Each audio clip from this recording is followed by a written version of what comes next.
In today's video, I'm going to teach you how to connect Azure Devops with Confluence. By the end, you'll have the official integration installed from the Atlassian marketplace, so you can bring Azure Devops work right into your Confluence pages. First, open your Confluence site and sign in. Make sure you're in the right site and space where you want the integration available. You'll need permission to install apps in Confluence. If you don't see the options I'm about to mention, ask your site admin to grant access or complete the install for you. Next, open the marketplace from within Confluence. Look for the apps menu, then choose Explore More Apps. In some layouts, you might see it in the top navigation or under the settings menu. Either way, you're heading to the Atlassian marketplace page embedded in your Confluence site, where you can search for and install integrations. In the marketplace, use the search bar and type Azure Devops. You'll see several results, but the one we want is the DevOps connector for Confluence. This is the app that lets you surface Azure DevOps items right in your Confluence content.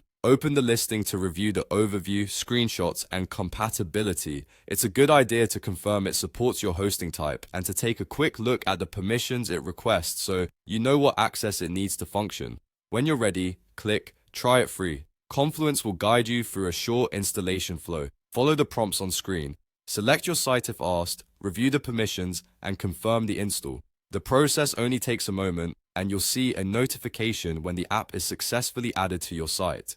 If you're not a billing or site admin and you're prompted for approval, just send the request to the appropriate admin and resume once they approve it. After installation, the connector becomes available inside Confluence so you can start adding Azure DevOps elements to your pages. You'll typically find new macros or insert options that let you display work items, queries, or project data. If you don't see them right away, refresh your page or sign out and back in to reload your app catalog. Also, keep in mind that some organizations require additional permission in Azure DevOps to surface data, so make sure your access there matches the projects you want to reference. That's it. You opened Confluence, explored more apps, searched for Azure DevOps, selected the DevOps connector for Confluence, and installed it using Try It Free. Thanks for watching and enjoy streamlining your documentation with live DevOps data in Confluence.